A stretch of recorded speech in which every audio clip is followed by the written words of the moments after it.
A Sônia disse: olha, Nita é a viúva do professor.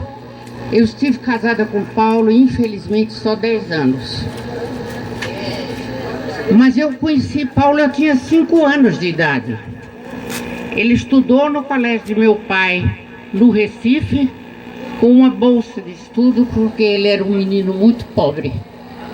A família era de classe média, mas tinha perdido tudo com uma crise do capitalismo, que atingiu em cheio o mundo todo, levou à falência e à miséria um grande contingente de cidadãos do mundo todo. E não foi diferente no Brasil. Então Paulo saiu de Recife, foi para Jaboatão. Foi morar em Jaboatão. Paulo dizia: os pais dele, meus pais, pensavam que saindo de uma cidade maior, ia para uma cidade menor, eles seriam menos pobres.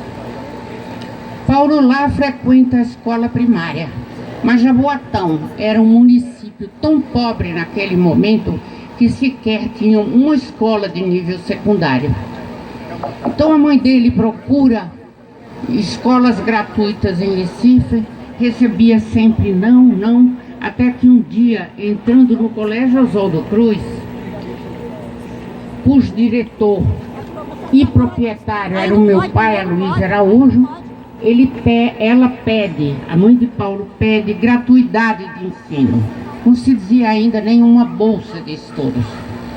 Meu pai o recebeu e disse: eu tenho só uma exigência, que ele queira realmente estudar.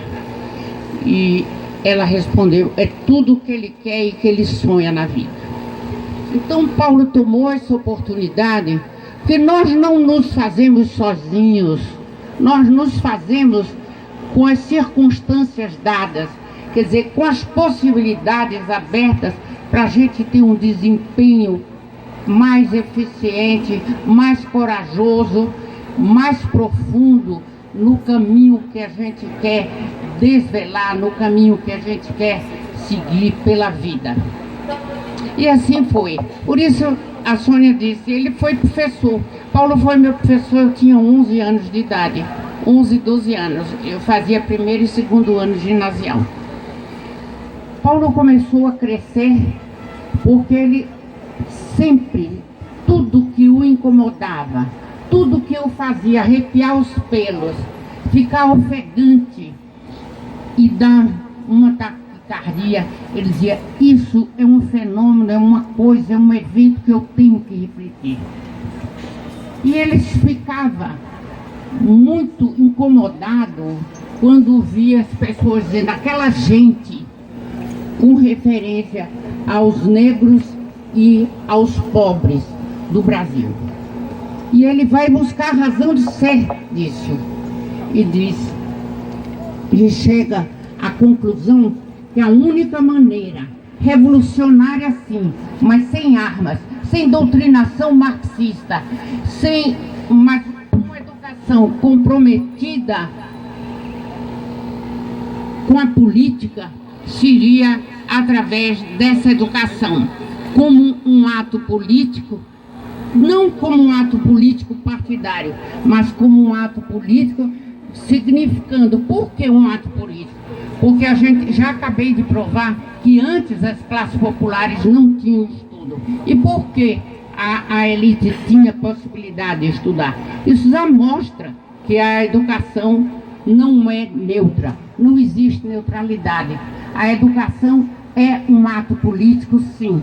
E por isso Paulo asseverou durante toda a sua vida, é um ato político, e ele chega depois a radicalizar, e a raiz do fenômeno, e diz, a educação tem sua natureza política, a natureza da educação é política. Quer dizer, é impossível se pensar como muitos hoje pensam, que são ideologias diferentes. A ideologia de Paulo era fazer desse país e de seus cidadãos homens e mulheres corretos, sérios, honestos, trabalhadores, patriotas, cientes de sua missão, vamos dizer assim, de seu papel no mundo, ajudando os outros com tolerância, com generosidade. Então, é diferente do que se prega hoje, uma outra ideologia, que diz educação sem partido. Não, vamos fazer uma educação, estávamos fazendo uma educação sem partido político, podemos continuar a fazer a educação acima dos partidos, mas nós não podemos fazer uma educação sem um partido. Quer dizer, a gente, quando diz eu tomei partido disso, eu tomei partido daquilo, quer dizer, sem tomar o partido da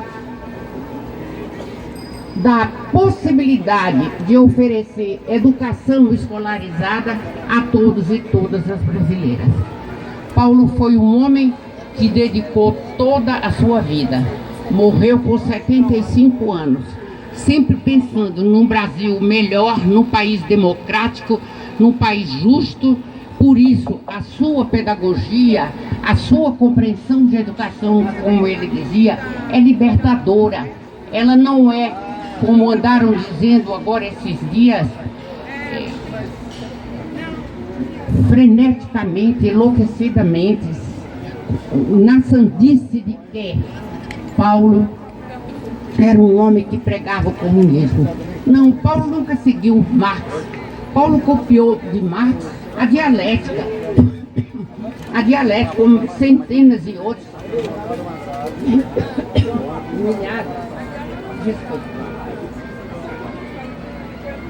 de filósofos do mundo adotam. Mas Paulo nunca procurou fazer do Brasil um país comunista. Nunca. Sempre trabalhou para partir da realidade brasileira, das necessidades brasileiras, dos sonhos de sua população, construir uma educação a serviço de todas e todas. Muito obrigada.